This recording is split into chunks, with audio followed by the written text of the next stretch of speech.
गिरिवरदा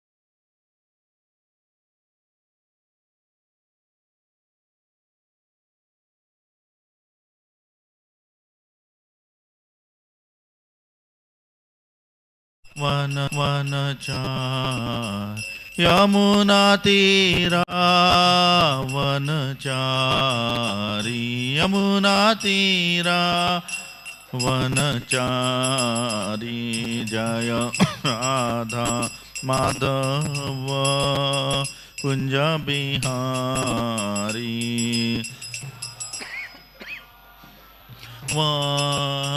कुंज बिहारी राधा माधव कुंज बिहारी जय राधा माधव कुंज बिहारी गोपीजन वल्लभ गिरिवरधारी जय गोपीजन वल्लभ गिरिवरधारी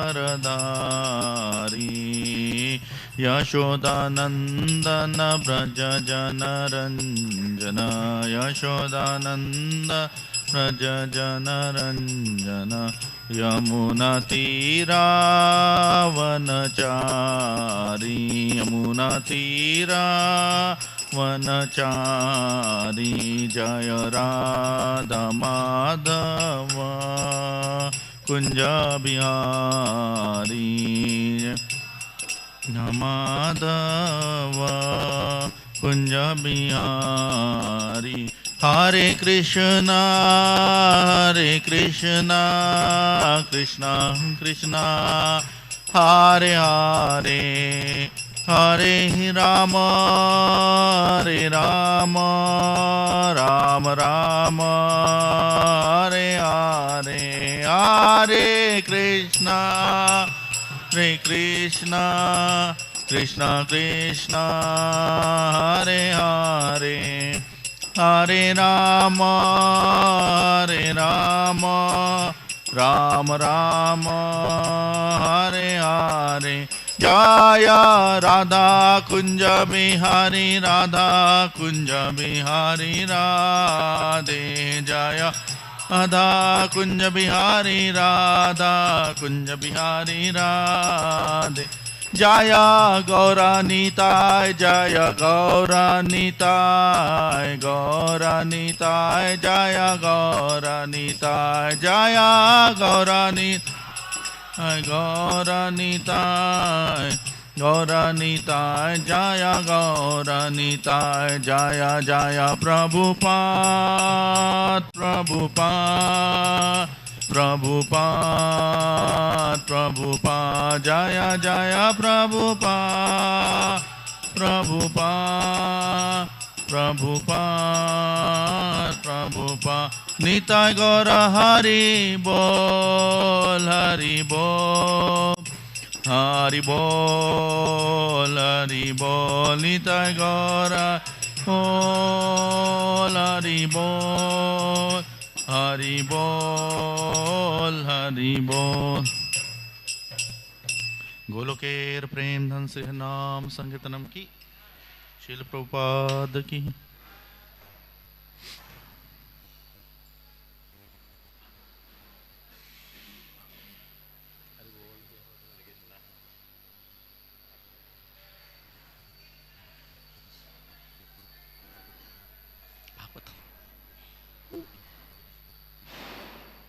ओम नमो भगवते वासुदेवाय।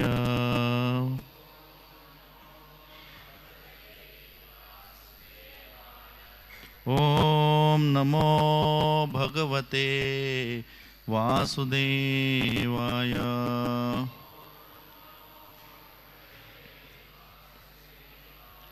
ॐ नमो भगवते वासुदेवाय।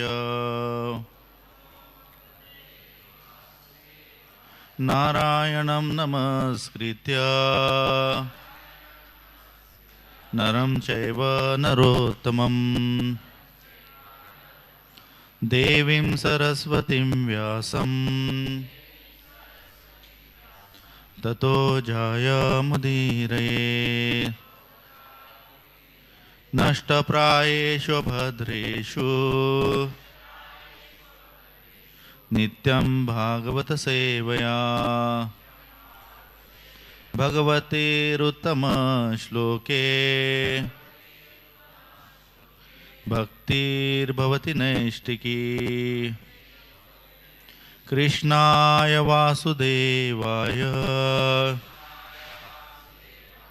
देवकीनन्दनाय च नन्दगोपकुमाराय गोविंदाय नमो नमः। हरे कृष्णा। तो हम श्रीमद् भागवतम के 14 स्कंद के दूसरे अध्याय का 9वां श्लोक आज पढ़ेंगे। श्रूयतां ब्रह्मर्षयो मे सहदेवः सहाग्नयः साधूनां ब्रुवतो वृत्तं नाज्ञानान्नं च मत्सरात्। श्रूयतां ब्रह्मर्षयो मे सहदेवः सहाग्नयः साधूनां ब्रुवतो वृत्तं नाज्ञानान्नं च मत्सरात्। श्रूयतां ब्रह्मर्षयो मे सहदेवः सहाग्नयः साधूनां ब्रुवतो वृत्तं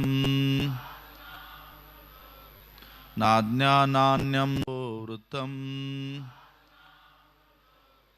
नाज्ञानान्यं च मत्सरात्।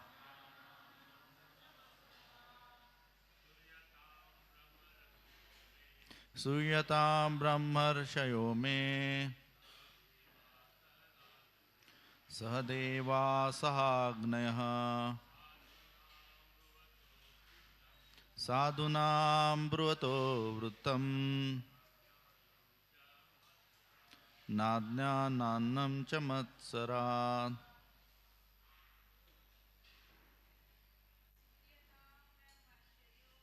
श्रूयतां ब्रह्मर्षयो मे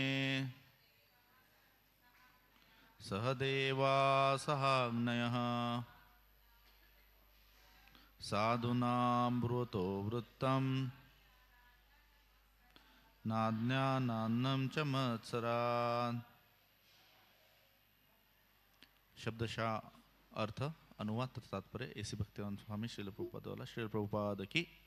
श्रूयताम सुनो, ब्रह्म ऋषय हे ब्रह्म ऋषियों, मैं मुझको, सह देवाः हे देवताओं, सह अग्नयः हे अग्निदेवों, साधुनाम सज्जनों के, ब्रुवतः बोलते हुए, वृत्तम व्यवहार आचार, न नहीं, अज्ञानात् अज्ञान से, न च तथा नहीं, मत्सरात् द्वेष से। हे समस्त उपस्थित ऋषियों, ब्राह्मणों तथा अग्निदेवों, ध्यान पूर्वक सुनो, क्योंकि मैं शिष्टाचार के विषय में बोल रहा हूं। मैं किसी अज्ञानता या ईर्ष्या से नहीं कह रहा। तात्पर्य, शिव के विरुद्ध बोलते हुए दक्ष ने यह कहकर सभा को अत्यंत चतुरता पूर्वक शांत करना चाहा कि वह सज्जनों के आचार के विषय में बोलने जा रहा है, क्योंकि इससे सभा में उपद्रव होने की आशंका थी और लोग अप्रसन्न हो सकते थे, क्योंकि वे नहीं चाहते थे कि कोई अभद्र पुरुष भी अपमानित हो। दूसरे शब्दों में उसे यह पता था कि वह शिव के विरुद्ध बोल रहा था, जो आचरण निष्कलुष थे। जहां तक ईर्ष्या द्वेष की बात है, वह पहले से ही शिवजी से द्वेष रखता था। फलतः उसने अपने द्वेष को प्रकट नहीं होने दिया। यद्यपि वह इस प्रकार बोल रहा था जैसे उसे कुछ ज्ञात न हो, किंतु यह कहकर कि वह किसी ईर्ष्या द्वेषवश नहीं बोल रहा, अपनी बात को छिपा लेना चाहता था। श्रील प्रभुपाद की। ओम अज्ञानतिमिरन्धस्य ज्ञानाञ्जनशलाकया चक्षुरुन्मिलितं येन तस्मै श्रीगुरुवे नमः। श्रीचैतन्यमनोभीष्टं स्थापितं येन भूतले स्वयं रूप कदा मह्यं ददाति स्वपदान्तिकं। वन्देऽहं श्रीगुरो श्रीयुतापदकमलं श्रीगुरून् वैष्णवांश्च श्रीरूपं साग्रजातं सहगना रघुनाथान्वितं तं सजीवं साद्वैतं सावधूतं परिजनासहितं कृष्णचैतन्यदेवं श्रीराधा कृष्णपादान् सहगणललिता श्रीविशाखान्वितांश्च नमो विष्णुपादाय कृष्णप्रेष्ठाय भूतले श्रीमते भक्तिवेदान्त स्वामिनिति नामिने। नमस्ते सरस्वते देवे गौरवाणी प्रचारिणे निर्विशेष शून्यवादी पाश्चात्य देशतारिणे। नमो महावदन्याय कृष्ण प्रेम प्रदायते कृष्णाय कृष्ण चैतन्य नामिने गौरत्विषे नमः। हे कृष्णा करुणा सिंधु दीनबंधु जगत्पते गोपेश गोपिका कांत राधा कांत नमस्तुते। तप्त कांचन गौरांगी राधे वृंदावनेश्वरी वृषभानुसुते देवी प्रणमामि हरिप्रिये। वाञ्छाकल्पतरुभ्यश्च कृपा सिन्धुभ्यैव च पतितानां पावनेभ्यो वैष्णवेभ्यो नमो नमः। जय श्री कृष्ण चैतन्य प्रभु नित्यानंद श्री अद्वैत गदाधर श्रीवासादि गौरभक्तवृंद। हरे कृष्णा कृष्णा कृष्णा हरे हरे, हरे राम राम राम हरे हरे। मुखं करोति वाचालं पंगुं लंघयते गिरिं यत्कृपातमहं वन्दे श्रीगुरुं दीनतारिणं। नैतान् मनस्तव कथास्तु विकुण्ठनाथ सम्प्रियते दुरितदुष्टमसाधुतीव्रं कामातुरं हर्षशोकभयशनार्थ तस्मिन् कथं तव गतिं विमुषा निधीनां। हरे कृष्णा। तो यहाँ पे भागवत में बहुत सुंदर प्रभुपाद एक वाक्य बोल रहे तात्पर्य में, जहाँ तक ईर्ष्या द्वेष की बात है, वह पहले से ही शिवजी से द्वेष रखता था, फलतः उसने अपने द्वेष को प्रकट नहीं होने दिया। तो बहुत महत्वपूर्ण है तात्पर्य में जो प्रभुपाद कह रहे हैं, तो उसके आधार पर हम कुछ चर्चा करने का प्रयास करेंगे। तो सबसे पहले भागवतम पे चर्चा करने के लिए भक्तों का आशीर्वाद लगता है। यहाँ पे वरिष्ठ भक्त है, कोई सहगण है, तो सभी वरिष्ठ भक्तों से ललित माधव प्रभु, श्री सच्चिदानंद प्रभु, केशवचंद्र प्रभु, बाद में कृष्णलोक प्रभु, सभी से मैं प्रार्थना करना चाहूँगा और बाकी सभी आप इससे प्रार्थना करना चाहूँगा कि आप कुछ आशीर्वाद दें, जिससे कि हम भागवतम पे चर्चा करने का प्रयास करें। क्योंकि भक्तों का आशीर्वाद है तो भागवतम का कुछ गूढ़ अर्थ समझने में हमें मदद होती है। नहीं तो हम केवल बाहरी दृष्टिकोण से पढ़ के हृदय को स्पर्श न करके भागवतम को केवल एक शास्त्रिक दृष्टिकोण से देख सकते हैं। एक भक्तिमय दृष्टिकोण से देखना है तो भक्तों की कृपा आवश्यक है। तो यह जो श्लोक है बहुत महत्वपूर्ण है और बहुत प्रेरणादायी है। जैसे कि आप देखते हैं भागवतम में अलग अलग प्रकार के चीज बताई गई है। तो इसका कुछ बैकग्राउंड देंगे। लास्ट अध्याय में बताया गया था कि मनु के 3 पुत्री थे, आकुति, देवहूति और प्रसूति। तो प्रसूति दक्ष की पत्नी बनी, धर्म पत्नी बनी, उनकी शादी हो गई।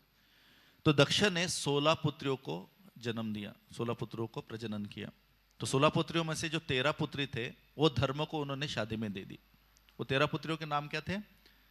श्रद्धा, मैत्री, दया, शांति, तुष्टि, पुष्टि, क्रिया, उन्नति, बुद्धि, मेधा, तितिक्षा, ह्री और मूर्ति। ये 13 पुत्रियों के नाम थे। उसमें से मूर्ति जो थी वो विशेष थी, क्योंकि मूर्ति के गर्भ से नर नारायण ऋषि प्रकट हुए जो कि कृष्ण के अंश थे। तो ये बहुत महत्वपूर्ण है।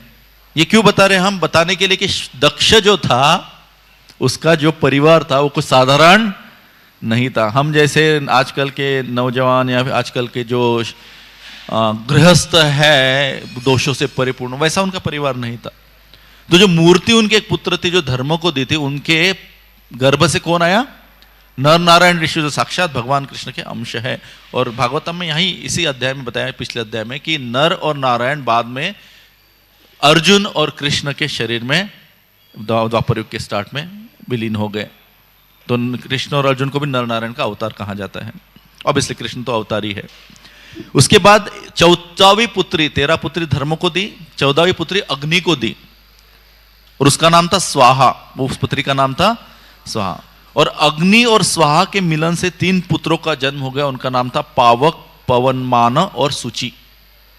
और इन 3 पुत्रों ने 45 और बच्चों को जन्म दिया। तो 45 उनके पुत्र, 3 पिताजी 48 और अग्नि 49।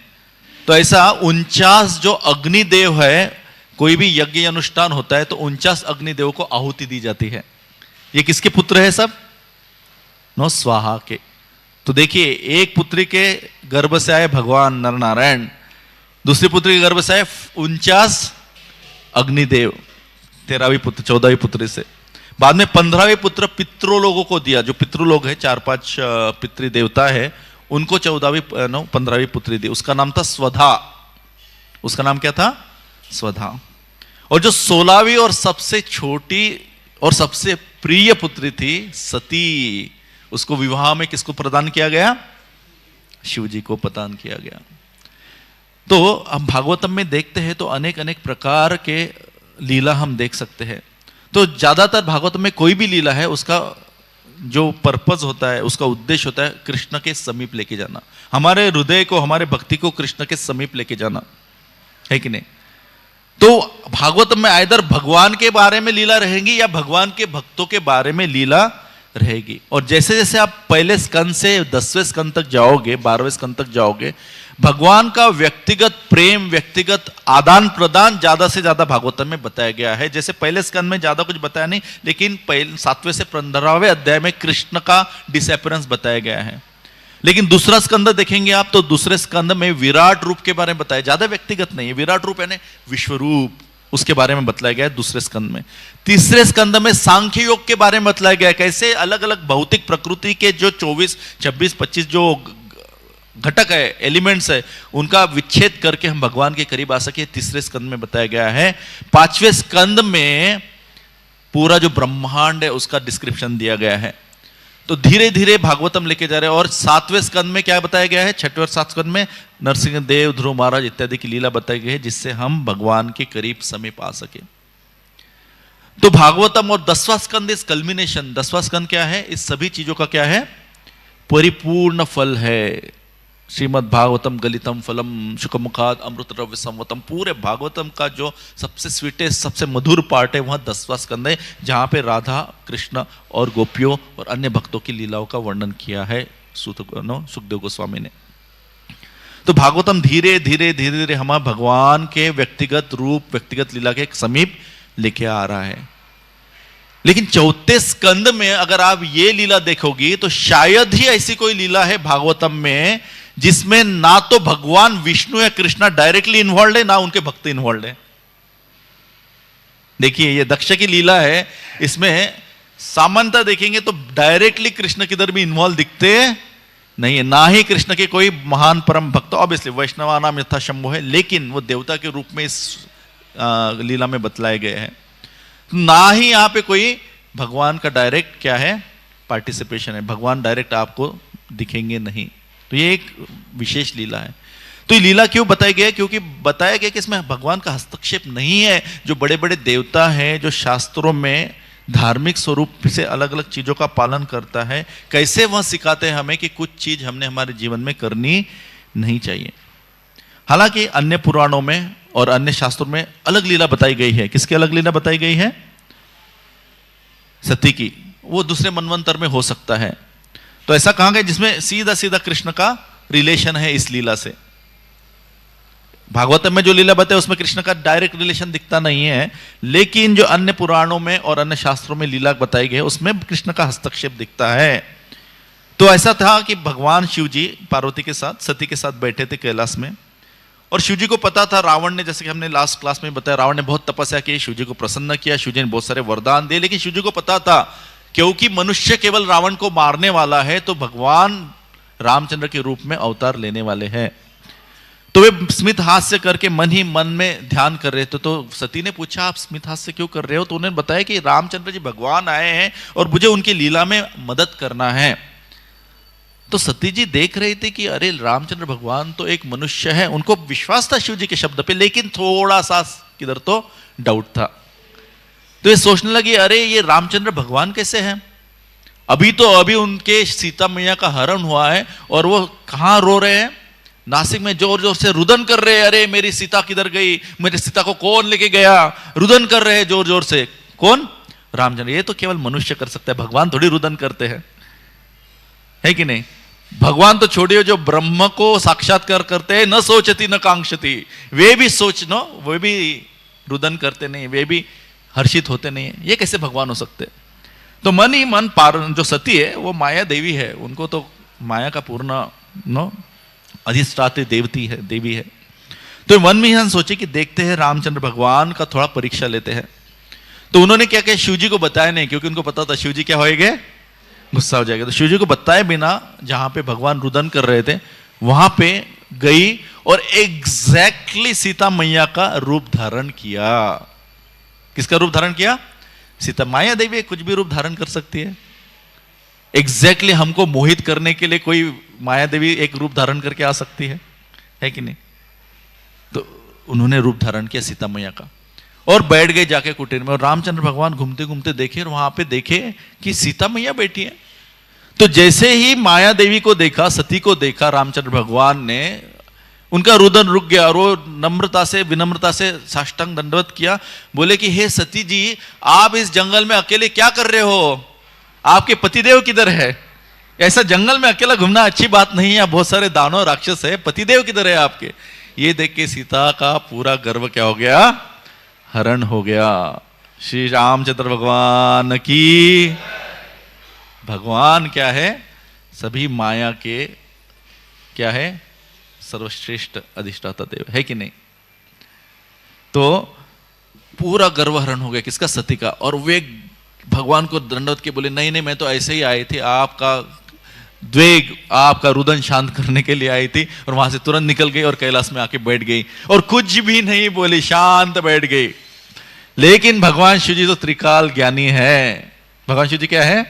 त्रिकाल ज्ञानी। उनको समझ गया कि क्या किया है मेरे धर्मपत्नी ने, मेरे अर्धांगिनी ने क्या किया है? सीता मैया का रूप धारण किया है। अभी भगवान शिव जी हमेशा जपमाला पे जप करते। किसका जप करते पता है आपको? राम का जप करते हैं। उनके पूजनीय देवता है शिव जी के कौन? भगवान रामचंद्र जी। और उनकी पूजनीय देवी कौन है? सीता मैया। अगर आपकी धर्मपत्नी ने, हमारी धर्मपत्नी ने सीता मैया का रूप धारण किया, शिव जी बोले, तो अभी मैं उनको पत्नी के रूप में कतई स्वीकार नहीं कर पाऊंगा, उससे मेरी भक्ति का नाश होगा। क्योंकि उसने किसका रूप धारण किया था? सीता मैया का, मेरी पूजनीय देवी का रूप धारण किया था। शिव जी कुछ नहीं बोले, समाधि में चले गए। तुरंत सती को पता चल गया कुछ तो गड़बड़ है, कुछ तो गड़बड़ है। लेकिन समाधि में चले गए शिव जी। और कितने दिन समाधि में गए? हम तो मर मर के कैसे तो झगड़ा कर करके सो के उठ के 16 माला जप करते 2 घंटा, है कि नहीं? वो भी बहुत तकलीफ होते है। कभी 8 माला करते, फिर दिन भर 8 माला चलते रहता है। कीर्तनिया सदाहरी, 16 माला सदाहरी होता है हमारा दिन में, है कि नहीं? मेरे लिए बोल रहा, आपके लिए नहीं, है कि नहीं? यहां पे शिव जी समाधि में गए, 77,000 साल तक समाधि से बाहर आए नहीं। कितने हजार साल? 77,000, 77,000 साल तक समाधि में ही थे। और यहां पे सती को समझ गया कि मेरे पति देव ने मेरा क्या किया है? त्याग किया है। उद्विग्न हो गई सती। और 77,000 साल के बाद जब समाधि से बाहर आए शिव जी, तब उन्हें पता चला, तब ये यज्ञ की तैयारी चल रही थी। तब सती ने बोला कि मेरे पिताजी के यहाँ यज्ञ चल रहा है, मुझे जाना चाहिए। और देवी देवता लोग जा रहे थे, और सती तो बहुत भोली थी, बोले थे उनकी क्या थी, साधारणतः एक जो पुत्री रहती है उसके पिता के प्रति, उसके माँ के प्रति, उसके भाई बहनों के प्रति एक साधारण सा स्नेह होता है, स्वाभाविक से होता है। श्री राधा कुंज भगवान की, श्री गौर निताय चंद्र की, शील प्रभुपाद की। तो वह स्नेह तो था ही था सती को, है कि नहीं, लेकिन उनको पता था कुछ तो गड़बड़ है। और देवी देवता लोग भी ऊपर से जा रहे थे, तो राधा गोविंद महाराज बोलते थे, देवी देवता ने उनके कैलाश पे पैम्पलेट डाल दिए कि यज्ञ हो रहा है बड़ा, किसके घर में, दक्ष के घर में बहुत बड़ा यज्ञ। तो पैम्पलेट पढ़ के सती को और ज्यादा प्रेम, और ज्यादा स्नेह, और ज्यादा आसक्ति हुई, और शिव जी को बताने लगी कृपया मुझे जाने दीजिए। तब शिव जी ने बोला कि ठीक है भाई, आपको जाना है जाइए। बहुत समझाया उन्होंने, भागवतम में भी बहुत सारा आता है कि आप कैसे नहीं जाना चाहिए, लेकिन शिव जी सोचने लगे अगर यहां रोकूंगा तो कुछ गड़बड़ हो जाएगा, यहां पे वो विष ले लेगी या यहां पे अपना शरीर त्याग देगी, दक्ष के यहां जाएगी वहां पे भी शरीर त्याग देगी, यहां पे शरीर त्याग देगी तो दक्ष मेरे ऊपर केस कर देगा, मुझे जेल में जाना पड़ेगा, मेरी बदनामी हो जाएगी। इसलिए शिव जी बोले ठीक है आप कहां जाइए, आप दक्ष के यहां जाके आपका देह छोड़ना है तो छोड़ सकते, क्योंकि शिव जी को पता था देह छोड़ने ही वाला है सती का, तो उन्होंने परमिशन दी। तो ये एक रिलेशन है राम जी की लीला से सती का, कि राम जी को समझ नहीं पाए, पति के आज्ञा का पालन नहीं किया, इसलिए उनको क्या करना पड़ा, अपना देह छोड़ना पड़ा। लेकिन भागवतम के दृष्टिकोण से देखा जाए तो निश्चित रूप से शिव जी का ही लीला है, इसमें भगवान विष्णु और कृष्ण का कोई हस्तक्षेप नहीं है। तो ये लीला क्यों बताई गई है, क्यों डायरेक्ट भगवान नहीं है, भगवान के भक्त नहीं, क्योंकि भागवतम हमें सिखाना चाहता है कि हम जब भक्ति की प्रैक्टिस कर रहे हैं, साधना भक्ति कर रहे हैं, भक्तों के साथ रह रहे हैं या फिर अपने परिवार के साथ रह रहे हैं, तो कैसे हम कुछ लेसन्स, कुछ पार्ट हमारे जीवन में सीखना चाहिए। तो एक पार्ट इस लीला में बताया गया जो हम आगे बताएंगे। और ये क्यों बताया गया, इतना बड़ा घटना, बहुत बड़ा घटना है, 3-4 अध्याय में पूरा लीला बताया गया है, ऐसा नहीं कि छोटा सा संक्षिप्त में बताया गया। क्यों बताया गया इतना विस्तार रूप से ये लीला, because events occupy our mind, घटनाएं हमारे मन को व्याप्त करती है। अगर आपको कुछ तत्व ज्ञान बोलेंगे आप भूल जाएंगे बाहर जाते ही। मराठी में एक म्हण है, इकडून तिकडून गेली वारे नडी फुंकली सोनारे, है कि नहीं, जो सोनार रहता है वो हवा मारता है तो इधर से हवा जाती है उधर से हवा आती है, वैसे ही हम जब तत्वज्ञान सुनते हैं एक कान से जाता है दूसरे कान से बाहर जाता है। जैसे कि सुदामा प्रभु बोलते हैं इस्कॉन है हमारा नाम, इस कान से उस कान तक, है कि नहीं, इस कान से सुनते उस कान से निकलते, तत्वज्ञान वैसा रहता है। लेकिन इवेंट्स, कोई घटनाएं हम सुनते हैं बहुत गहरे रूप से हमारे मन में छा जाती है। और आजकल क्या होता है, आजकल जो पूरा सोशल मीडिया है वो कुछ और नहीं है, लेकिन क्या है, घटनाएं, दूसरों की घटनाओं में हमें ज्यादा इंटरेस्ट होता है कि नहीं। सोशल मीडिया क्यों इतना फेमस है, हमारे जीवन से दूसरे के जीवन में क्या हो रहा है वो देखने की हमारी आकांक्षा ज्यादा है। पहले रात में अगर नींद खुल जाती थी लोग ग्लास लेते थे, पानी पीते थे और सो जाते थे, अभी रात में नींद खुलती है फेसबुक और व्हाट्सएप चेक करते हैं, है कि नहीं। पहले 2 लोग झगड़ते थे तो तीसरा व्यक्ति आता था, झगड़ा निपटाने का ट्राई करता था, अरे सरक जाओ झगड़ा मत करो। अभी 2 लोग झगड़ा करते तीसरा व्यक्ति वीडियो खींचता है, बराबर कि नहीं। ये सोशल मीडिया का ये है। पहले लोग कहते थे लोग क्या कहेंगे अगर मैं ऐसा करूंगा तो लोग क्या कहेंगे, अभी लोग बोलते हैं अगर मैं ऐसा करूंगा तो लोग क्या कमेंट करेंगे, मेरे पोस्ट पे, मेरे फेसबुक पे लोग क्या कमेंट करेंगे। पहले लोग थक जाते थे तो सो जाते थे, अभी बैटरी थक जाती है तो लोग सो जाते हैं, मोबाइल का बैटरी थक जाती है तो लोग सो जाते हैं। सोशल मीडिया केवल 1% आपको ज्ञान देगा, 99% आपको विचलित करता है। It only gives 1% knowledge, 99% it will distract you. Opium है ना, ओपियम, गांजा, भांग रहता है ना, जो नशीली पदार्थ रहते हैं उससे भी ज्यादा नशीला क्या हो गया आजकल, सोशल मीडिया हो गया है। दूसरों के जीवन में क्या हो रहा है इसके लिए हमें बहुत ज्यादा उत्कंठा रहती है। Events are very powerful. इससे आप न्यूज़पेपर, अखबार खोल के देखिए, ऑब्जेक्ट्स के बारे में, तत्वज्ञान के बारे में बता नहीं रहता, क्या घटनाएं घटी है, इसलिए न्यूज़पेपर बनाए हैं और सब लोग आकर्षित हो जाते हैं न्यूज़पेपर के प्रति, न्यूज के प्रति। और इसीलिए भागवतम को पता था, ये भागवतम ह्यूमन साइकोलॉजी, मनुष्य साइकोलॉजी को बहुत अच्छे से जानता है, इसलिए बड़े बड़े तत्वज्ञान बताने से अच्छा है बड़ी बड़ी घटनाएं बताता है, जिससे कि जो तत्वज्ञान है हमारे हृदय में पूरी तरह से क्या हो जाता है, घुस जाता है। तो भागवतम का उद्देश्य है भगवान कृष्ण का स्मरण करना, है कि नहीं। इसीलिए यह लीला बताई गई है। तो इस लीला में आप देख सकते हैं शिव जी को मिसअंडरस्टैंड किया, बड़ी गलती से क्या किया, शिव जी को समझा नहीं। उस रूप से देखा जाए तो कृष्णा और शिव जी सिमिलर है। ब्रह्मा जी जब ऊपर से देख रहे थे तो कृष्णा दूसरे बच्चों के झूठा अचार खा रहे थे, झूठा अन्न ले रहे थे, एक दूसरे से खेल रहे थे, मस्ती कर रहे थे। तो ब्रह्मा जी भ्रमित हो गए, बोले ये कैसा भगवान हो सकता है। वैसे ही शिव जी का रूप देखा तो दक्ष भ्रमित हो गया था पहले से ही। अभी शिव जी भ्रमित होने वाली क्या बात है, सबसे पहले शिव जी कोई स्नान करते नहीं, उनके पास साबुन सोप शैम्पू कुछ नहीं है, कभी स्नान करते नहीं है। जो स्मशान है, स्मशान से राख लेते हैं और उस भस्म को क्या करते हैं, शरीर को लगाते हैं। बाद में शिव जी का कोई घर नहीं है, इधर उधर घूमते हैं, कैलाश पे रहते हैं, झाड़ के नीचे, कोई घर है नहीं उनका। कोई पार्टी है, कोई अच्छा सा इवेंट है तो लोग क्या करते हैं, अच्छा सा ड्रेस पहनते हैं, या फिर ब्रह्मचारी तो ऊपर से जैकेट पहनेंगे, अच्छे से रहेंगे, प्रेस कपड़े करके लेके जाएंगे, फिर इवेंट में जाएंगे। शिव जी जिधर भी है उधर विवस्त्र होके जाते हैं और ऊपर से सांप टांग के लेके जाते हैं, है कि नहीं। शिव जी अवधूत है। उसके बाद उनके गले में किसकी माला है, कौटियों की माला है। जो लोग हैं उनके कौटियों की क्या माला पहन के जाते हैं शिव जी। तो ऐसे शिव जी, उनका वाहन क्या है, मर्सिडीज BMW, इसमें जाते हैं क्या शिव जी, किधर भी जाते, किस पे बैठ के जाते हैं, नंदीश्वर पे बैठ के जाते हैं।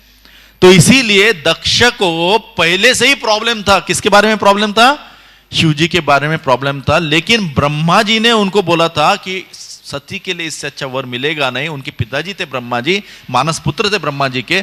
तो ब्रह्मा जी के कहने पे अभाग्यवश और उनको इच्छा ना होते हुए भी उन्होंने क्या किया, सती का विवाह शिव जी से करके दिया और यह द्वेष कायम रखा। तो क्या दक्ष को यह पता नहीं था शादी से पहले कि शिव जी ऐसे हैं? नहीं, शादी के पहले भी पता था। यह ऐसा हो गया कि शादी के बाद पूछ रहे हो तुम्हारी जात कौन सी है कि नहीं। शादी के बाद जात कौन सी है पूछते कि शादी से पहले पूछते जात, शादी से पहले पूछते, है कि नहीं।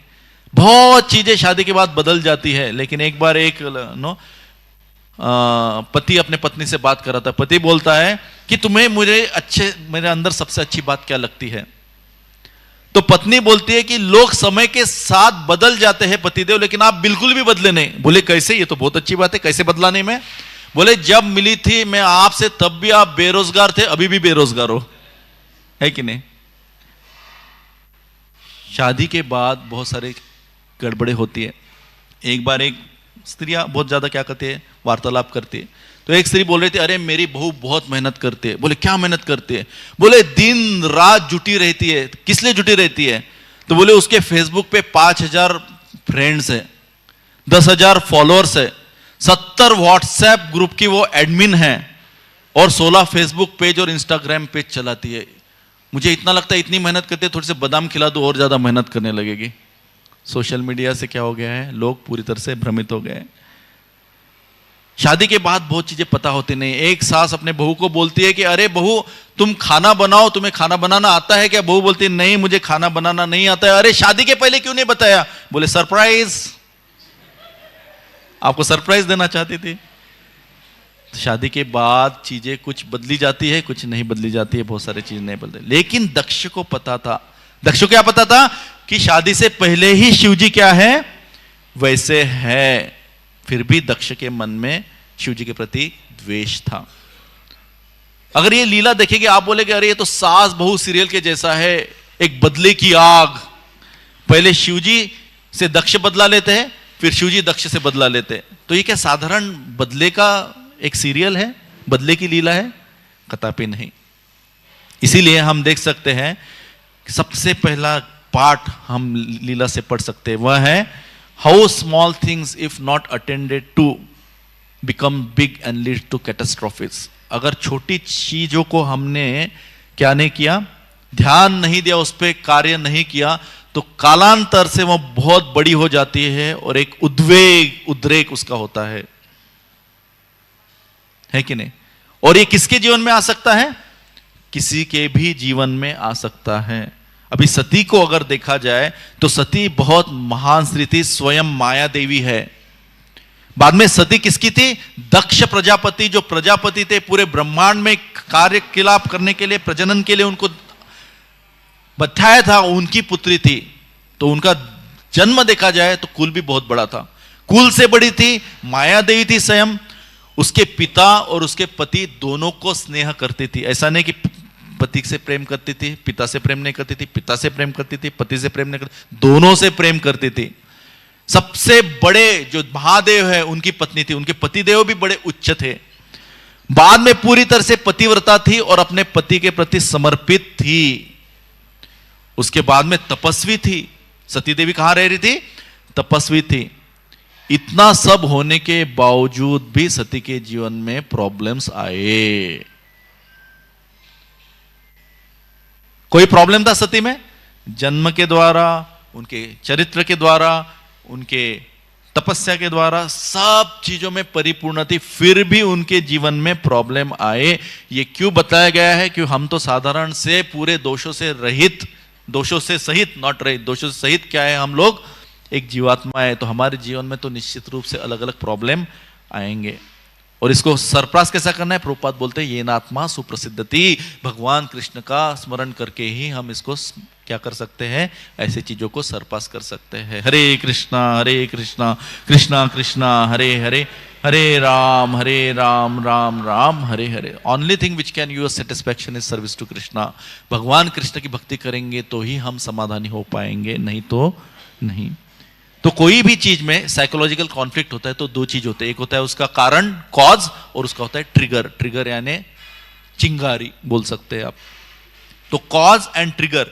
कोई भी मतभेद होता है दो व्यक्तियों में, कोई भी रिलेशन हो, बहू सास का रिलेशन हो, भाई बहन का रिलेशन हो, माता पिता का रिलेशन हो, कोई भी संबंध हो, उसमें अगर आपको अलग अलग प्रकार के द्वेष दिखते हैं, झगड़ा दिखता है, उसके दो चीज होते हैं, एक होता है कारण, एक होता है ट्रिगर। ट्रिगर का मतलब है चिंगारी।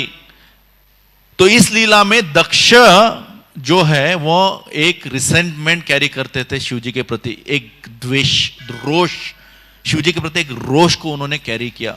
और कितने साल कैरी किया? जब से शादी नहीं किया तब से उनके बारे में, शिव जी के बारे में रोष था। किसको रोष था?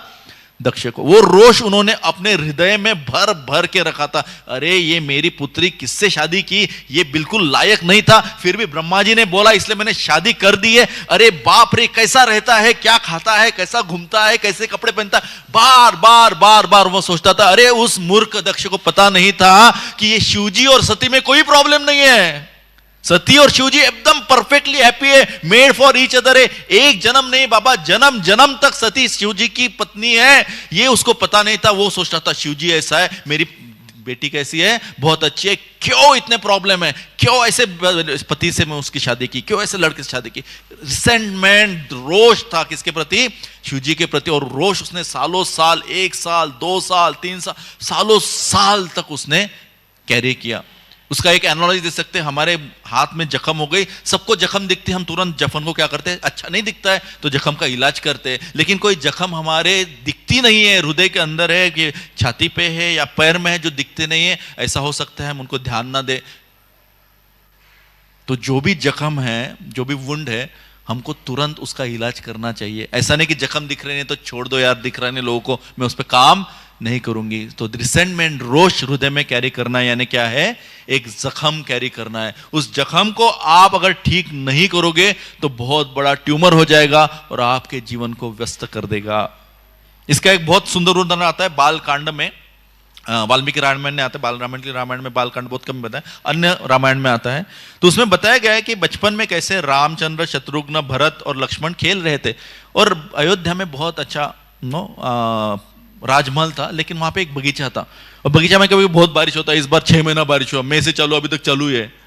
लोग बोल रहे थे कहां से इतना बारिश आता है, इस बार बहुत बारिश आया। तो उस समय भी बहुत बारिश गिरा था।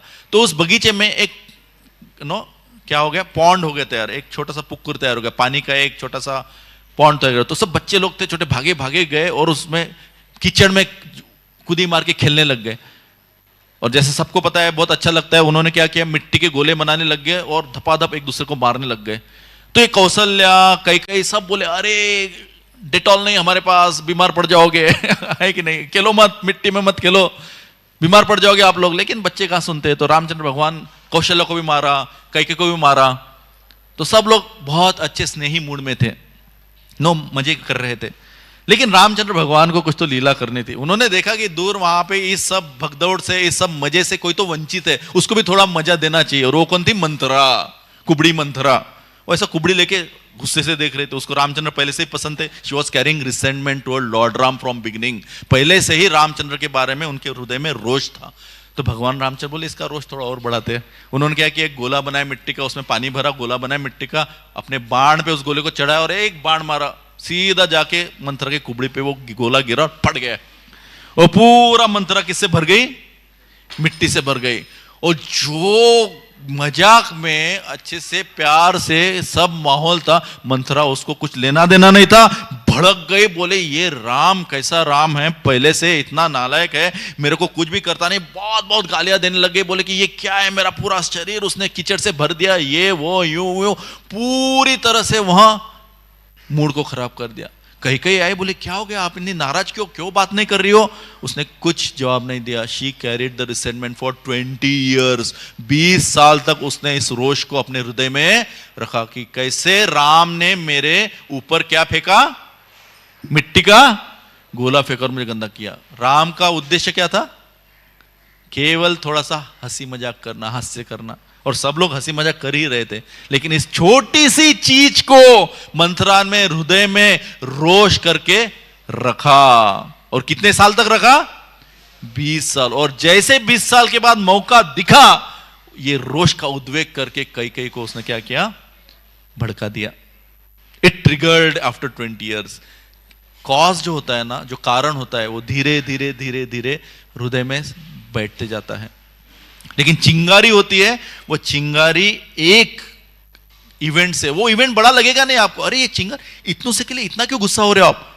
कुछ बोला ही नहीं किसी ने, गुस्सा क्यों हो रहा है? अरे गुस्सा उस चीज के लिए नहीं हो रहा है। 20 साल तक, 25 साल तक, 5 साल तक, 4 साल तक वो धीरे धीरे धीरे उसके हृदय में क्या आया है?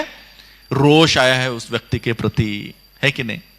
इसको इडली इफेक्ट बोलते हैं। चेतन चरण प्रभु बहुत सुंदर उदाहरण देते हैं। इडली इफेक्ट यानी मेरे को बहुत भूख लगी है, मैं जाता हूं एक होटल में, जाता है व्यक्ति, बोलता है मुझे इडली दो। पहली इडली खाता है, अरे बहुत अच्छी इडली, एक और इडली दो। दूसरी इडली खाता है, बोले बहुत अच्छी है। तीसरी इडली दे दो, बहुत अच्छी है। चौथी इडली दे दो। चौथी इडली खाता है, बोलते अभी मेरा पेट भर गया, ये चौथी इडली ने मेरा पेट भरा है। अरे मैंने पैसे वेस्ट कर दिए, पहली 3 इडली क्यों खाई? चौथी इडली खाना चाहिए था। मैंने क्या करना था? केवल चौथी इडली ही खाना चाहिए था। पैसा वेस्ट हो गया, चौथी इडली से मेरा पेट भर गया। अरे नहीं बाबा, पहले 3 इडली ने क्या है? तुष्टि पुष्टि, आपको थोड़ा थोड़ा क्या भूख आपका शमन किया। चौथी इडली वॉज ट्रिगर। चिंगारी किसने प्रोड्यूस की? चौथे इडली ने। इसको इडली इफेक्ट बोलते हैं। वैसे उसी प्रकार जो कुछ हमारे जीवन में उद्रेक होता है, एक वोल्केनो, एक ज्वालामुखी पड़ती है, वो ट्रिगर है केवल। लेकिन उसका क्यूमुलेटिव इफेक्ट, एक पूरा गोल मिल के जो इफेक्ट होता है, वह कारण होता है।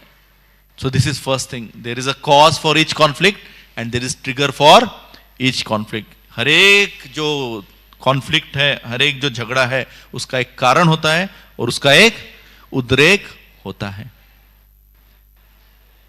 बहुत बहुत महत्वपूर्ण है। इसलिए हमने समझना चाहिए कि हृदय में कभी भी चिंगारी अंगार रखना नहीं चाहिए, क्योंकि जब तक आप हृदय में भरते जाओगे भरते जाओगे भरते जाओगे, उस जख्म को ठीक नहीं करोगे, तो निश्चित है, 100% है कि उसका एक ना एक दिन क्या होएगा? उद्रेक होएगा। और कैसा होएगा और कब होएगा ये किसी को पता नहीं।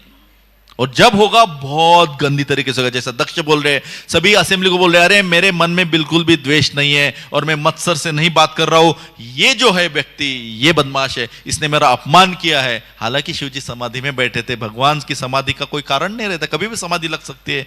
उनको पता भी नहीं था बाहर क्या चल रहा है, समाधि में बैठे थे। दक्ष ने क्या लिया? ये उठा नहीं, मुझे क्या नहीं दिया, इसने रिस्पेक्ट दिया नहीं, आदर नहीं दिया, इसलिए उनका उद्रेक हो गया। और जो इतने सालों से शिव जी के प्रति द्वेष और रोष मन में रखा, तो वो बाहर आया। तो ये पाठ हमने पढ़ना चाहिए। छोटे छोटी चीज तुरंत ही उसको हमने क्या करना चाहिए?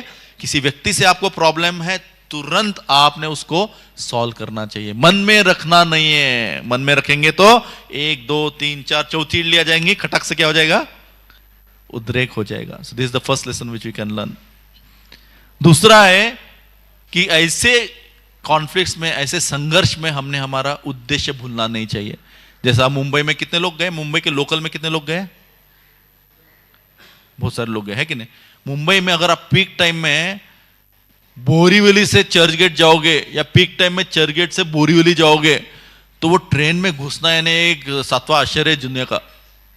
नो, घुसना बहुत मुश्किल होता है, घुसने के बाद मारा मारी करके घुसना पड़ता है और फ्री में मसाज हो जाता है। लेकिन एक दूसरा व्यक्ति बोल रहा है अरे मेरे को कंफर्टेबल नहीं, वो तेरे को धक्का मारता है, तू बोलता है तू मेरे को धक्का मार रहा है, मैं भी उसको धक्का मारता हूं। एक दूसरे को धक्का मारते, वो दूसरा मारता है धक्का, वो दूसरा मारता है धक्का। इतना धक्का मुक्की में वो मग्न हो जाते हैं कि उनका स्टेशन आता है, निकल जाता है, ये धक्का मुक्की में करे, नहीं मैं तेरे को और धक्का मारूंगा। तो कुछ फायदा होगा उस लोकल में बैठ के?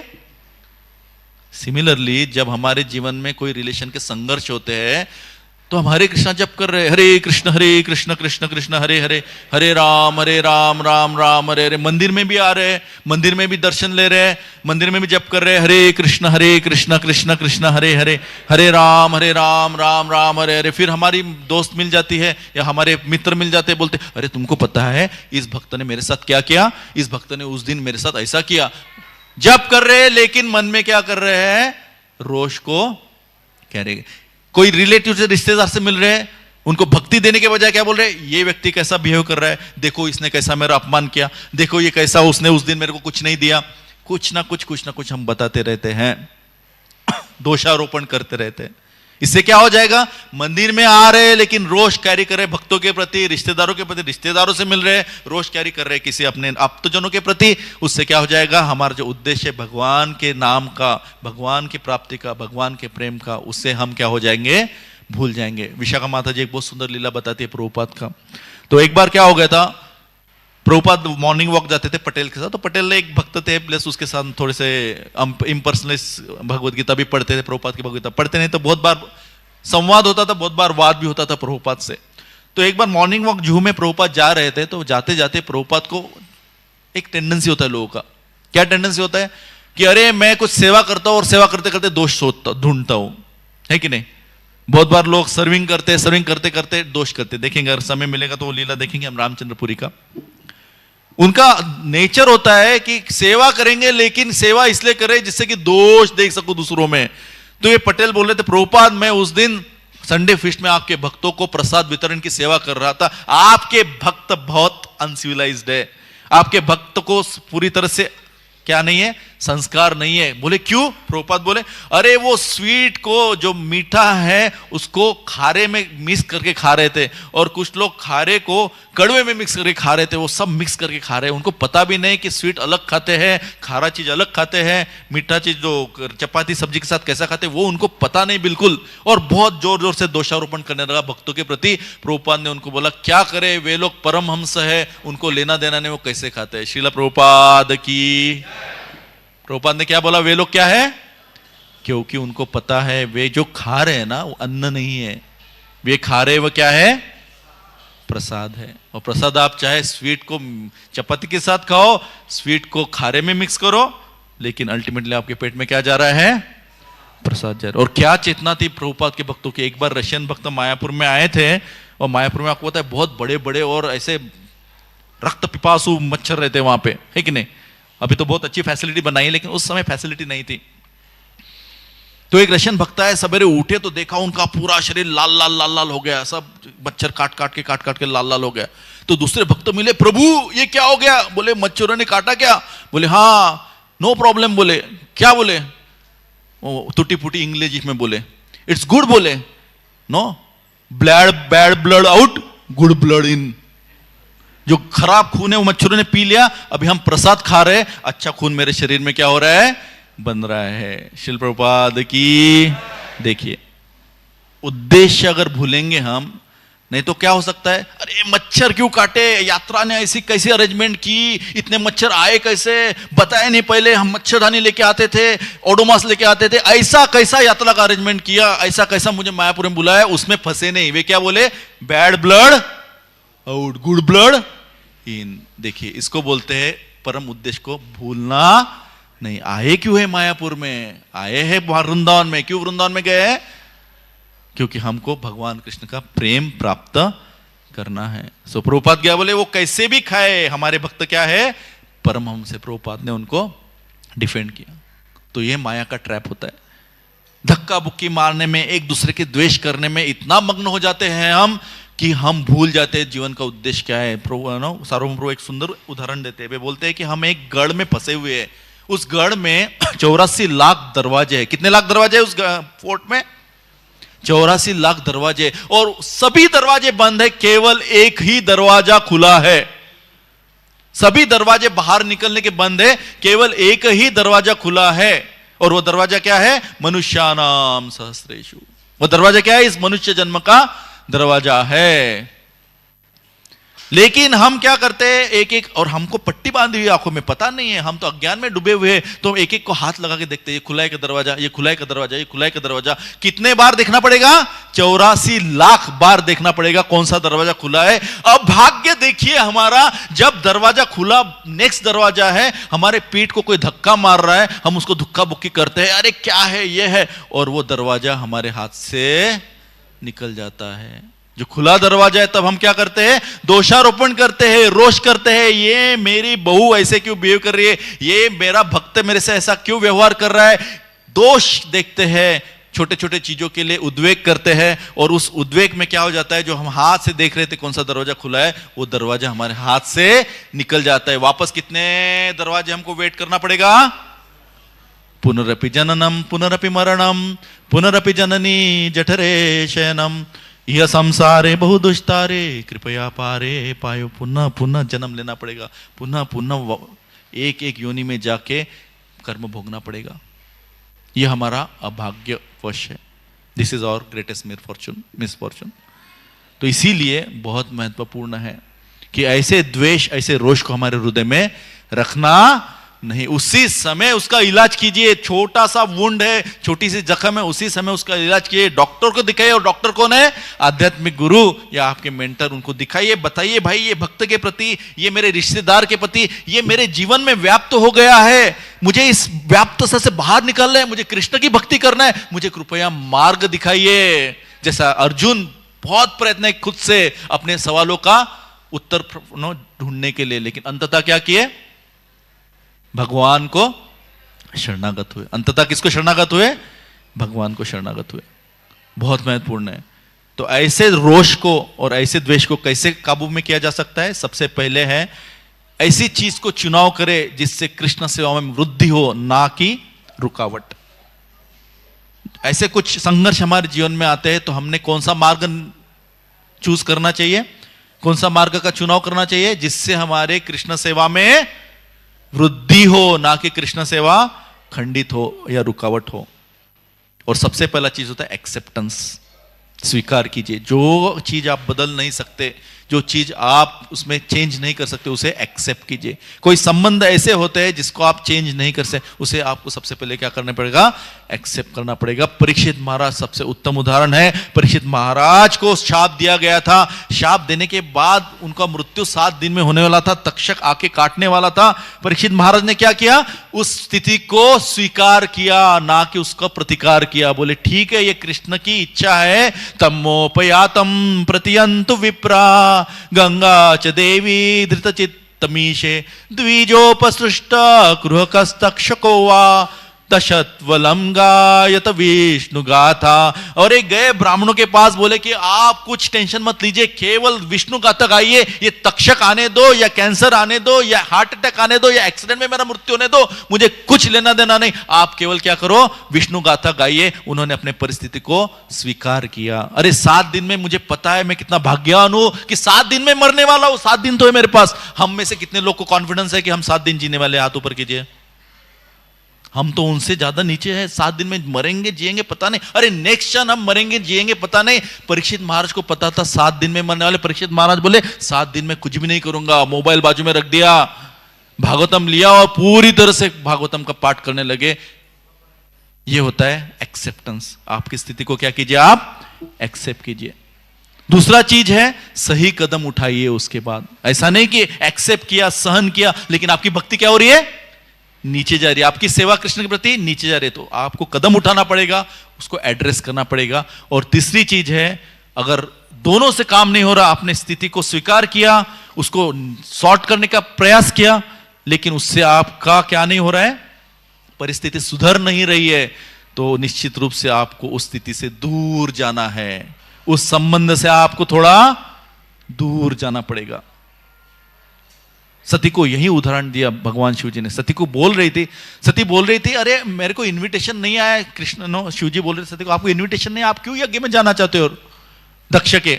तो सती बोली मित्र, या कि हमारे हितेष्टि है मित्र, पति, पिता और गुरु या ससुर, इनके घर जाने के लिए इनविटेशन की आवश्यकता नहीं, इनके घर में कभी भी आप जा सकते हो। लेकिन शिव जी ने बहुत सुंदर बताया, हाँ इन लोगों के यहां जाने में कोई प्रॉब्लम नहीं है, लेकिन तयोदितम शोभनमेव शोभने अनाहुतापि अभियन्ति बंधुषु ते यदि अनुत्पादित दोष दृष्टयो बलीयसानात्म मदेन मन्युना। अगले अध्याय में आएगा श्लोक 4:3-16 में, उसमें बताया गया तो दीय तुम शोभनम एवं शोभते। आप बराबर बोल रहे हो सती कि मित्र, पिता, ससुर, गुरु या फिर पिता, इनके घर में जाने के लिए इनविटेशन की आवश्यकता नहीं, लेकिन अनुपादित दोष दृष्टयो, अगर वो दोष ढूंढ रहे आप में, आपका अपमान कर रहे हो, तो ऐसे घर में जाना आवश्यक नहीं, जाना चाहिए, उस परिस्थिति से आप दूर रहिए। तो सती बोलेंगे ऐसा कैसा, अगर मेरे पिताजी है उनके घर में भी नहीं जाना? आगे शिव जी बताते 18वें श्लोक में, नितादृशानाम सजन व्यापकेक्षया गृहान प्रतीयाननविष्टात्मनाम ये भाग्यतान्वक्रधियाभिचक्षते आरोपिता भूर्भिर अमारशनक्षिभिः। तो शिव जी बोल रहे हैं अनवस्थितान मनाम, अगर किसी का मन उद्विग्न है उसके घर में जाएंगे, उस उद्विग्न मन से वह आपका अपमान करेगा या फिर आरोप करेगा, बड़ी बड़ी आंखें करके आपको देखेगा, ऐसे घर में जाना उचित नहीं है। विश्वनाथ चक्रवर्ती ठाकुर बताते हैं even a father of such nature is to be rejected. अगर आपके पिता भी ऐसा व्यवहार कर रहे हैं, हर बार ऐसे ही आपको बता रहे, तो such father also has to be rejected. ऐसे पिता का भी आपने क्या करना चाहिए? त्याग करना चाहिए। त्याग इन द सेंस ऐसा नहीं कि छोड़ देना है, लेकिन उस स्थिति से आपको क्या करना है? बाहर निकलना है। क्यों? क्योंकि बताते हैं आगे कि अगर एक शत्रु आपको तकलीफ देता है तो आपको इतना तकलीफ होता नहीं है, क्योंकि आपको रात की नींद आती है, लेकिन एक रिश्तेदार, एक आप्तजन आपको तकलीफ देता है तो आपकी दिन रात की नींद हराम हो जाती है। कौन बोल रहा है? शिव जी आगे के अध्याय में आएंगे। So the last thing is, पहले तो स्वीकार कीजिए परिस्थिति को, बाद में दूसरा चीज उस पर कार्य कीजिए, उसको सुलटाने का प्रयास कीजिए, निभाने का प्रयास कीजिए।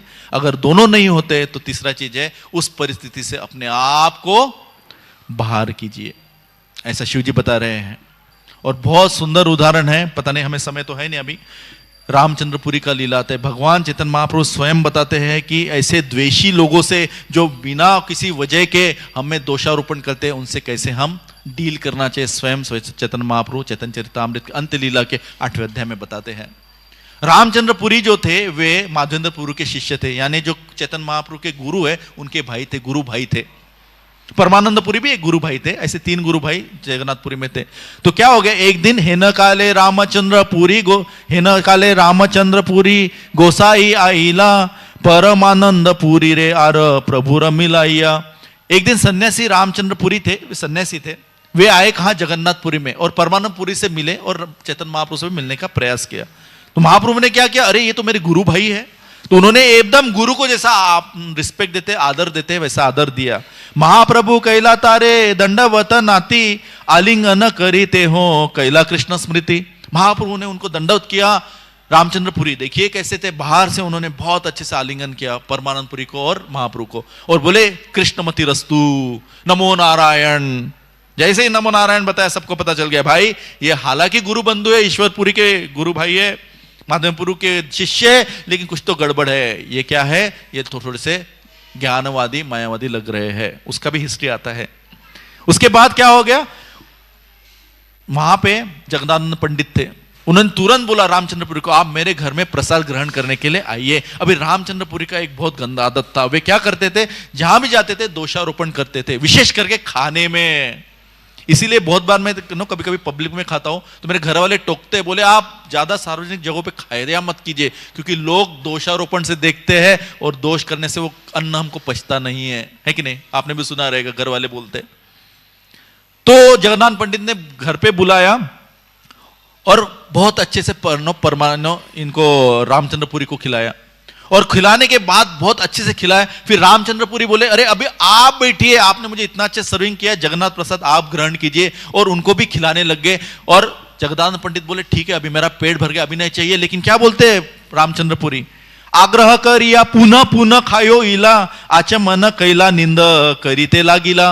रामचंद्रपुरी बोले और खाओ और खाओ, पुनः पुनः खाओ, और ज्यादा खिलाने लग गए। और जैसे ही जगदान पंडित ने आचमन किया, हाथ धोया अपना, निंदा करने लग गए। अरे तो मैंने तो केवल सुना था कि चैतन्य महाप्रभु के इस्कॉन के लोग बहुत खाते हैं, इतना बड़ा सब्जी लेते, इतना बड़ा सब्जी खाता है कोई?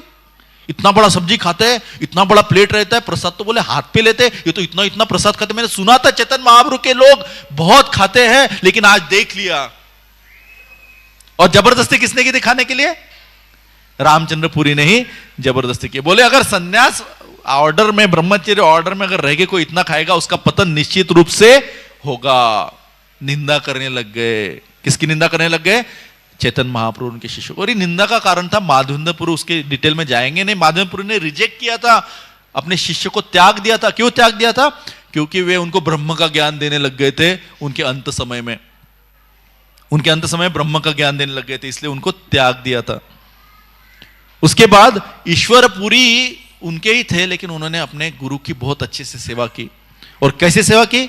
ईश्वरपुरी गोसाई करे श्रीपाद सेवन, स्वहस्ते करे न मल मूत्रादि मार्जन। ईश्वरपुरी उनके ही शिष्य थे, माधवेंद्रपुरी के। रामचंद्रपुरी के गुरु भाई थे। देखिए, हालांकि एक ही गुरु के सब शिष्य हो सकते हैं, लेकिन समान नहीं होते हैं। ये एक लीला से हम पाठ पढ़ सकते हैं, सभी शिष्य एक समान नहीं होते हैं।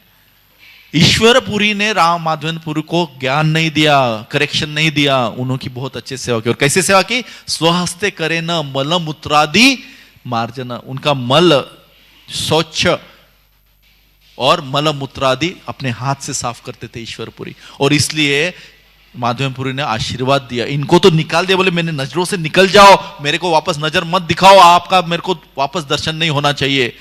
रामचंद्रपुरी को हकाल दिया और ईश्वरपुरी को आशीर्वाद दिया। क्या आशीर्वाद दिया ईश्वरपुरी को? सेई हैते ईश्वरपुरी प्रेमे रसागर, रामचंद्रपुरी हैला सर्वनिंदाकार। और ऐसी सेवा करने की वजह से रामचंद्रपुरी सर्वनिंदाकार, सबको निंदा करने लग गया। गुरु की कृपा निकल गई और सबकी निंदा करने लग गया। देखिए, निंदा करना बहुत ग्रॉसली होता नहीं है, तुरंत निंदा करने लगते नहीं है लोग, धीरे धीरे निंदा करने का चालू होता है। जैसे कि हम एक दूसरे को क्या एड्रेस करते हैं? एक दूसरे को क्या बोलते हैं? प्रभु बोलते हैं कि नहीं? ऐसे ऐसे आप मेरे प्रभु हो, उसका अर्थ क्या है कि आप मेरे कौन हो? मालिक हो, मैं आपका कौन हो? दास। लेकिन जैसे जैसे हमारे हृदय में निंदा करने की भावना आती है, वरिष्ठ होने की भावना आती है, धीरे धीरे हम प्रभु को ड्रॉप कर देते हैं। अरे गोपी किधर जा रहा है?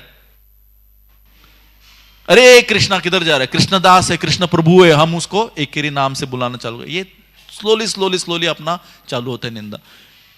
रामचंद्रपुरी को तो शाप मिल गया था, उनके गुरु ने उनको निकाल दिया था। लेकिन ईश्वरपुरी प्रेमेर सागर, प्रेम के क्या हो गए? सागर हो गए। तो माधवेंद्रपुरी ने एक ही पाठ में पढ़ाया कि अगर आप गुरु को प्रसन्न करते हो तो आपको प्रेम मिलेगा, गुरु की अवज्ञा करते हो तो आप निंदक बनोगे, आपको रिड्यूस कर देगा। लेकिन ये चीज हो गया तो एक बार क्या हो गया, माधवेंद्रपुरी आपने रामचंद्रपुरी चैतन्य महाप्रभु के पास आए और वो दोष ढूंढने लग गए कि अरे कैसे मैं दोष ढूंढूं चैतन्य महाप्रभु में। उनकी इच्छा थी तो वो नोट डाउन करने लग गए, चैतन्य महाप्रभु कहाँ जाते हैं, क्या खाते हैं, कितने पैसे का प्रसाद उनके लिए लाता है। चैतन्य चरितामृत में डिटेल में बताया 320 कौड़ी, एक छोटा कौड़ी होता है ना, 320 कौड़ी का प्रसाद चैतन्य महाप्रभु को और उनके 2 सेवक को लगता था। वो नोट डाउन किया उन्होंने, किसके घर जाके कितना खाते हैं, अगर कोई घर में प्रसाद बनाता है तो कितना प्रसाद बनता है, वो भी नोट डाउन करने लग गए।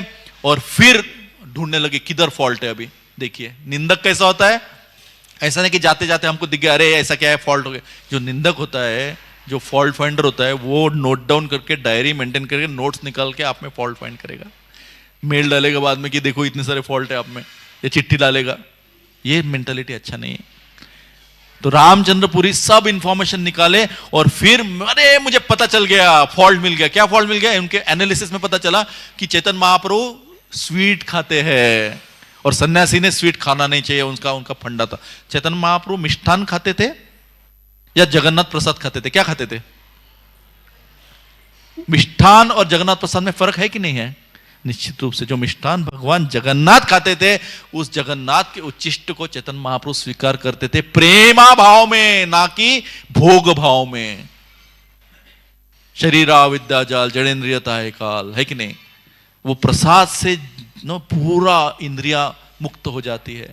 जीवे फैले विषाग्रे तार मध्य जीवाती, उसके लिए चैतन्य महाप्रभु प्रसाद ग्रहण करते। लेकिन मुझे फॉल्ट मिल गया, लेकिन फिर भी कुछ नहीं बोल सकते थे। तो एक बार रामचंद्र रोज चैतन्य महाप्रभु मिलते थे। देखिए कैसे रहते फॉल्ट फाउंडर, ढूंढना है मेरे को फॉल्ट, लेकिन मिलता हूं रोज। मिलते थे, चैतन्य महाप्रभु को गुरु का आदर देते थे। एक दिन ऐसे सवेरे सवेरे मिलने गए और वहां पे चीटियां कुछ घर से बाहर जा रही थी गंभीरा से चैतन्य महाप्रभु के से, और बोले देखो ये सन्यासी कैसा पाखंडी है, रात में इसने मिष्ठान न खाए हैं और इतनी सारी चीटियां हो गई है, इसका पतन हो जाएगा ऐसा करेगा तो। अभी चैतन्य महाप्रभु सुने थे बहुत भक्तों से कि ये बहुत दोषारोपण कर रहे हैं आप में, लेकिन अभी उन्होंने प्रैक्टिकली देख लिया। उनके सामने उनका क्या क्या उन्होंने निंदा किया, और तभी चैतन्य महाप्रभु एक आदर्श प्रस्थापित करना चाहते थे। ठीक है, उन्होंने निंदा किया, सन्यासी के बाद निंदा किया, रिनोंसिएशन के बाद निंदा किया। तुरंत वे बोले, गोविंद को बुलाया और गोविंद को बोले आजी हैते भिक्षा आमार एत नियम पिंड भोग्यर एक चौथी पंचगंडार व्यंजन। जो 320 कौड़ी का प्रसाद मेरे लिए बनाते थे उसको 1/4 कीजिए और 20 कौड़ी का केवल मुझे वेजिटेबल्स लाइए। एकदम आधा किया उन्होंने अपना खाना, अपना प्रसाद आधा कर दिया। और उस आधे प्रसाद में 3 लोग रह रहे थे। बोले जगन्नाथ का एक छोटा सा वो मटका रहता है, उसका आधा ही मैं चावल खाऊंगा और 20 कौड़ी का जितना वेजिटेबल आता है, सब्जी आता है, उतना ही सब्जी ग्रहण करूंगा और उसमें 3 लोग खाएंगे, चैतन्य महाप्रभु, गोविंद और उनके और एक पार्षद। ऐसे 3 लोग खाने लग गए। सभी भक्त लोग को सुना, उनके हृदय पे आघात हो गया, वज्राघात हो गया। वे बहुत दुखी हो गए, अरे ये तो भगवान है, इनको क्यों इतना नहीं, रामचंद्रपुरी क्यों आए? वो क्या बोलने लगे, रामचंद्रपुरी के सब आए देय तिरस्कार। सब लोग तिरस्कार करने लगे, अरे रामचंद्रपुरी क्यों आया है, हमारे चैतन्य महाप्रभु का मूड क्यों डिस्टर्ब किया है? यही पापिष्ट आशी प्राण लईला सबार, इस पापी व्यक्ति ने सभी के प्राण ले लिए हैं, सभी के प्राण ले लिए। और क्या केवल वहां पे रुक गए? अरे चैतन्य महाप्रभु ने अपना प्रसाद आधा किया, सभी भक्तों ने प्रसाद त्याग कर लिया। अर्धस्थाने करें प्रभु गोविंद अर्धस्थान, सब भक्त गण तबे छाड़ीला भोजन। केवल चैतन्य महाप्रभु ने, केवल गोविंद नहीं, सभी भक्तों ने अपना प्रसाद क्या कर दिया? आधा कर दिया। कोई लोग पूरा खाने लगे नहीं। देखिए एक फॉल्ट फाइंडर। और इसके बाद शांत नहीं हुए रामचंद्रपुरी, वापस गंभीरा गए और बोले चैतन्य महाप्रभु आप तो इतने पतले हो गए हो, ये उचित नहीं है सन्यासी के लिए। सन्यासी ने जितना शरीर और आत्मा को साथ रखने के लिए उतना खाना चाहिए, आप कम खा रहे हो, यह आपका अभिमान है, इतना कम नहीं खाना चाहिए। देखिए पहले खा रहे थे उसमें दोष देखा, अभी नहीं खा रहे उसमें जाके क्या वो देखा? दोष देखा। तो चैतन्य महाप्रभु बोले कि नहीं, आप तो मेरे गुरु समान हो, आप जो आदेश देंगे, मैं तो एक बालक हूं, जो भी आदेश देंगे मैं पालन करूंगा। तो बहुत सुंदर श्लोक आता है चैतन्य चरितामृत में, हम सबके लिए बहुत महत्वपूर्ण है। यहान गुण सात अच्छे तहा न करे ग्रहण, गुण मध्य चले करे दोष आरोपण। यहान गुण शत अच्छे, एक व्यक्ति में 100 अच्छे गुण हैं, अनेकों अनेकों गुण है, 100 अच्छे गुण है, लेकिन तहा न करे ग्रहण, उन गुणों को हम देखते नहीं है। गुण मध्य चले करे दोषारोपण, लेकिन इस 100 अच्छे अच्छे गुण ना देखते हुए एक छोटा सा दोष देखते हैं और उसको क्या करते हैं? दोषारोपण करते हैं। और यही रामचंद्रपुरी ने किया। और समय है नहीं, अभी समय समाप्त हो गया। उसके बाद रामचंद्रपुरी चले गए कुछ दिनों के बाद, और सब भक्त लोग प्रसन्न हो गए कि बोले एक बड़ा पत्थर हमारे हृदय पे, हमारे सर पे रखा था, अच्छा हो गया वो चल गए, और चैतन्य महाप्रभु वापस अपना नॉर्मल प्रसाद लेने लग गए। हरे कृष्ण कृष्ण कृष्ण हरे हरे, हरे राम राम राम हरे हरे। और अगर ये कोई लीला सुनेगा तो बहुत सुंदर उदाहरण देते हैं। कृष्णदास कविराज गोस्वामी बोलते हैं, चैतन्य चरित लिखी सुनी एक मने, अन्याय से प्राबे प्रेम श्री कृष्ण चरण। अगर कोई ये रामचंद्रपुरी और चैतन्य महाप्रभु की लीला का श्रवण करता है अच्छे से तो श्री कृष्ण चरण से उसे प्रेम प्राप्त होगा। श्रील प्रभुपाद की, ग्रंथराज श्रीमद् भागवतम की, निताय गौर प्रेमानंदे। हरे हरे।